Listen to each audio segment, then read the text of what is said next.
बच्चों, हम आज आपको संधारित्रों का संयोजन, कॉम्बिनेशन ऑफ कैपेसिटर्स समझाएंगे।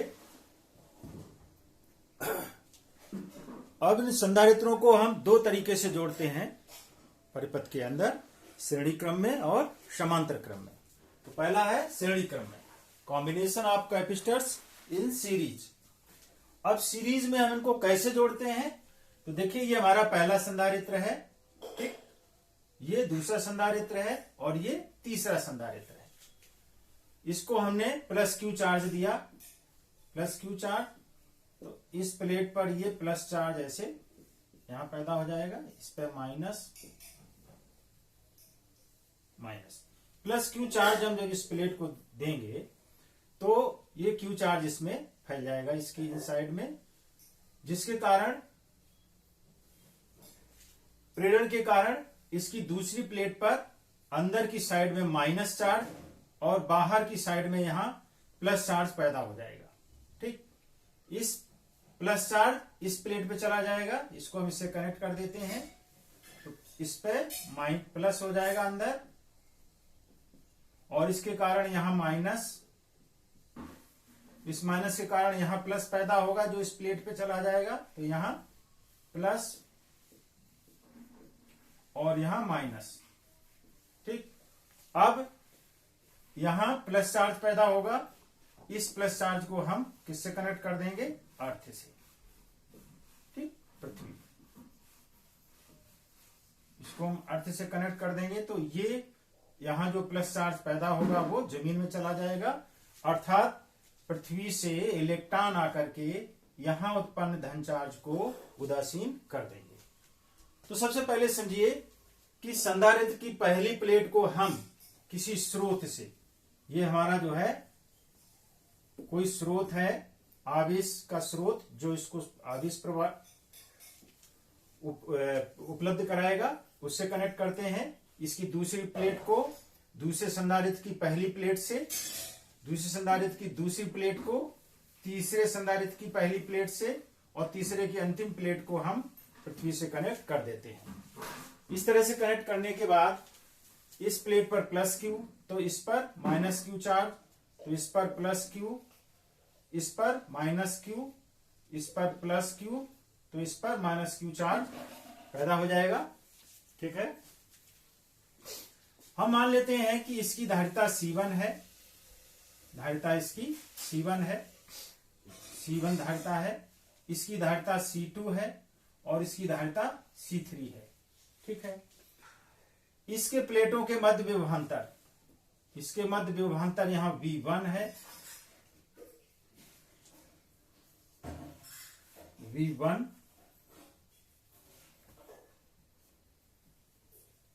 इसके मध्य V2 और इसके मध्य V3। धारिताओं के अनुपात में इसके मध्य विभवांतर पैदा होता है। ठीक, तो पहली प्लेट के लिए यहां पर जो आवेश आ रहा है, Q आवेश आ रहा है, तो प्रत्येक संधारित्र को Q आवेश ही प्राप्त होता है, तो आवेश की मात्रा सब पर समान है, लेकिन विभवांतर अलग अलग है। पहले संधारित्र का विभवांतर V1 है, दूसरे का V2 है, तो तीसरे का V3 है।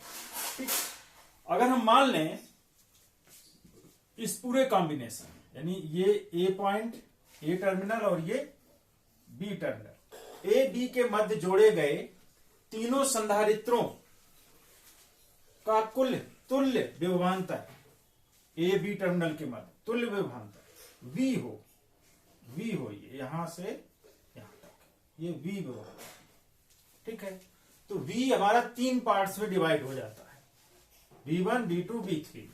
टोटल V का मान कितना होगा? V बराबर कुल विभवांतर V1 plus V2 plus V3। ठीक, अब यहां से पहले संधारित्र से आवेश Q है, धारिता C1 है, विभवांतर V1 है, तो यहां से V1 बराबर क्या हो जाएगा? हम जानते हैं धारिता का सूत्र होता है C equal to Q upon V, C equal to Q upon V, या यहां से V बराबर क्या हो जाएगा, V बराबर हो जाएगा Q/C। ठीक है, तो इस संधारित्र के लिए अगर हम V1 निकालें तो ये V1 बराबर हो जाएगा Q/C1। और इसी तरह से इस संधारित्र के लिए हो जाएगा V2। इस केस V2 का मान क्या हो जाएगा, आवेश Q ओवर इसकी धारिता C2। इस तरह से इस संधारित्र के लिए V3 बराबर क्या हो जाएगा, V3 बराबर हो जाएगा इसका आवेश Q बटे इसकी धारिता C3।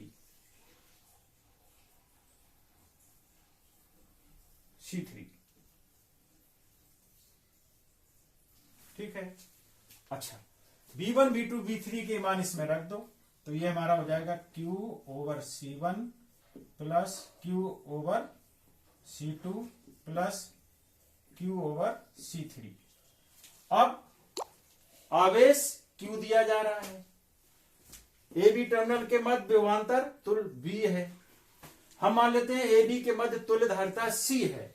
उस कंडीशन में V बराबर क्या हो जाएगा, Q/C। Q दोनों तरफ है, Q से भाग दे दो, divide by Q, you will get 1/C is equal to 1/C1 plus 1/C2 plus 1/C3। ठीक, C क्या है, तुल्य धारिता।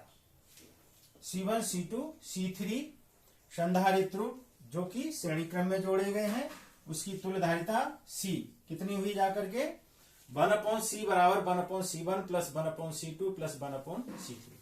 यही हमारा तुल्य धारिता का सूत्र होगा। तीन संधारित्रों को श्रेणी क्रम में जोड़ेंगे तो उनकी तुल्य धारिता 1/C बराबर 1/C1 plus 1/C2 plus 1/C3।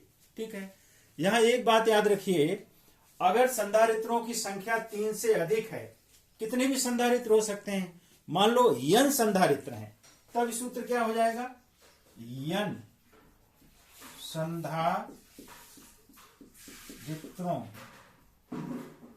संधारित्रों के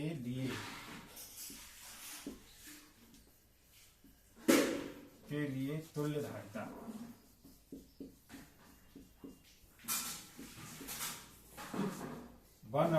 C बराबर हो जाएगी 1/C1 plus 1/C2 plus 1/C3 plus dot dot dot dot up to कहां तक 1/CN। ठीक है, तो जितने भी हैं क्रमशः जोड़ते चले जाइए। अच्छा, जो तुल्य धारिता C है उसका मान सबसे बड़े संधारित्र की सबसे छोटे संधारित्र की धारिता से भी कम होता है। इस स्थिति में इस संयोजन में तुल्य धारिता का मान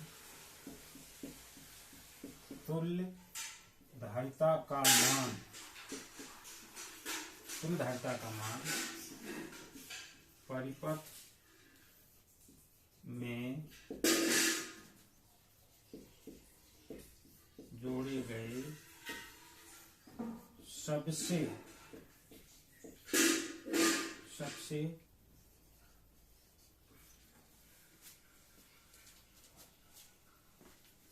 जोड़े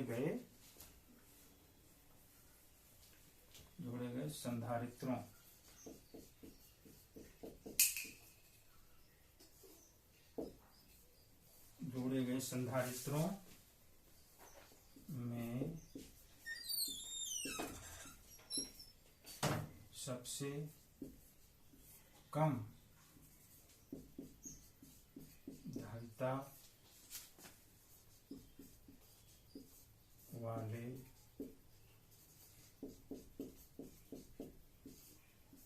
संधारित्र से भी कम होता है। ठीक है, इस संयोजन में तुल्य धारिता का मान परिपथ में जोड़े गए संधारित्रों में सबसे कम धारिता वाले संधारित्र से भी कम होता है। अर्थात जब हमें कम धारिता की जरूरत पड़ती है तो हम पैरेलल क्रम में संधारित्रों को जोड़ते हैं। ठीक है, अब इसका दूसरा संयोजन है समांतर क्रम संयोजन। दूसरा क्या है? समांतर, पैरेलल। तो इसको देख लीजिए, इसको साफ कर देते हैं।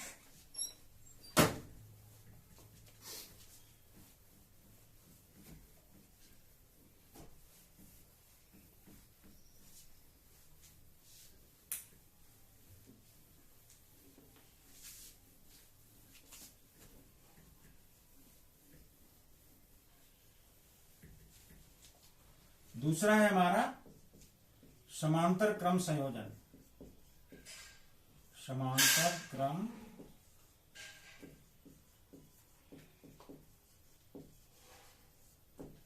संयोजन, ठीक है, इन पैरेलल।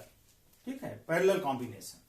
पैरेलल कॉम्बिनेशन में क्या है? एक संधारित्र ये है हमारा, दूसरा ये है और तीसरा ये है। ठीक, तीनों संधारित्रों की प्रथम प्लेट को एक बिंदु पर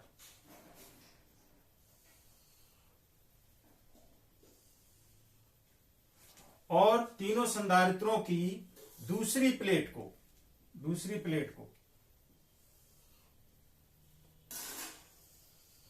एक बिंदु पर।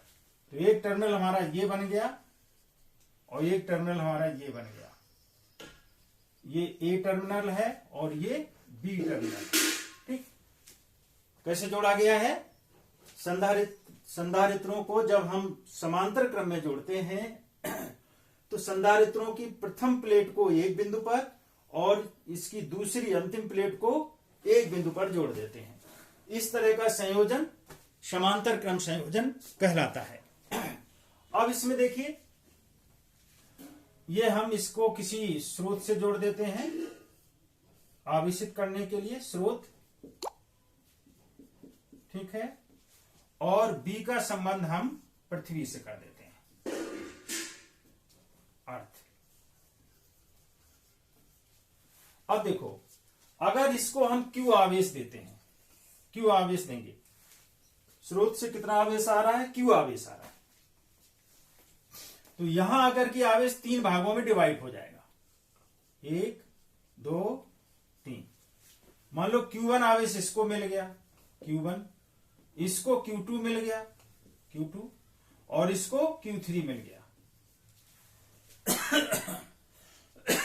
सॉरी, हम मान लेते हैं कि इस संधारित्र की धारिता C1 है, इसकी धारिता C2 है और इसकी धारिता C3 है। अब चूंकि समांतर क्रम में जोड़े गए हैं तो समांतर क्रम में कौन सी राशि समान होती है? विभवांतर। क्योंकि ए भी उसी टर्मिनल के मध्य जुड़ा है और उसी टर्मिनल के मध्य ये भी जुड़ा है और उसी टर्मिनल के मध्य ये भी जुड़ा है, तो इसलिए इन तीनों पर विभव का मान समान होगा। मान लो इन दोनों टर्मिनलों के मध्य V विभव है, तो इसका अगर V विभव है इसके मध्य, तो इसके मध्य भी V विभव ही होगा और इसके मध्य भी V विभव ही होगा। ठीक, अब यहां से हम देखते हैं कि हमारा इस कॉम्बिनेशन में, मेमोरी पॉइंट, इस कॉम्बिनेशन में आवेश डिवाइड होता है 3 पार्ट में। ठीक है, तो टोटल चार्ज कितना हो जाएगा? संधारित्रों को दिया गया कुल आवेश Q किसके बराबर हो जाएगा? Q1 plus Q2 plus Q3। ठीक है, अब यहां से हमें पता है Q equal to C into B। तो इस पहले संधारित्र के लिए, इसके लिए यहां से Q1 बराबर क्या हो जाएगा? C1 into B। ठीक है, अब इसके लिए, इस संधारित्र के लिए यहां से Q2 बराबर क्या हो जाएगा? C2 into B। ठीक, अब ये तीसरे संधारित्र, इसके लिए Q3 बराबर क्या हो जाएगा? C3 into B। Q1, Q2, Q3 की ये मान हम इसमें रख देंगे। Q1 बराबर हो जाएगा हमारा C1B, Q2 बराबर C2B और Q3 बराबर C3B। ठीक, अभी मान लेते हैं कि पूरे कॉम्बिनेशन की, तीनों संधारित्रों की तुल्य धारिता, जो कि श्रेणी क्रम में जोड़े गए हैं, अर्थात ए बी टर्मिनल के मध्य तुल्य धारिता अगर हम मान लें C है, कितनी है? C है, और दोनों के मध्य विभवांतर V है, ठीक है। दिया गया आवेश Q है, तो Q बराबर क्या हो जाएगा? यहां से Q बराबर C इंटू V, इसकी वैल्यू में यहां रख दें, Q की जगह क्या हो जाएगा? CV। तो CV equal to C1V plus C2V plus C3V, V से डिवाइड कर दो, दोनों तरफ है, कैंसिल हो जाएगा, तो C equal to C1 plus C2 plus C3, यही तुल्य धारिता हो जाएगी, ठीक है। तो यहां तुल्य धारिता C किसके बराबर हुई? समांतर क्रम संयोजन में तुल्य धारिता, संयोजन की तुल्य धारिता सभी संधारित्रों की अलग अलग धारिताओं के योग के बराबर होती है, ठीक है। अब यहां से यहां एक चीज ध्यान रखिए, यहां पर जो सबसे अधिक धारिता जिस संधारित्र की होगी, ठीक है, रिजल्टेंट का मान उससे भी अधिक होगा। आप याद कीजिए, मैंने पैरेलल कॉम्बिनेशन में क्या बताया था? जो सबसे कम धारिता होती है संधारित्र की, रिजल्टेंट का मान उससे भी कम होता है, ठीक है। यहां पर जो सबसे अधिक धारिता होती है जिस संधारित्र की, रिजल्टेंट का मान उससे भी अधिक होता है, अर्थात C is always greater than C1, C is greater than C2, C is greater than C3, ठीक है। ये बात याद रखने की है। दूसरा, मान लो n संधारित्र हैं, जोड़े गए हैं, n संधारित्रों के लिए, n संधारित्रों के लिए, n संधारित्रों के लिए, n संधारित्रों के लिए, अगर n संधारित्र हैं, उस कंडीशन में तुल्य धारिता C बराबर क्या हो जाएगी? C1 plus C2 plus C3 plus dot dot dot dot plus Cn। उस समय तुल्य धारिता का मान इसके बराबर हो जाएगा, और वो संधारित्र क्रमशः ऐसे जुड़ते चले जाएंगे पैरेलल क्रम में, एक यहां ऐसे n तक जोड़ते चले जाएंगे, ठीक है।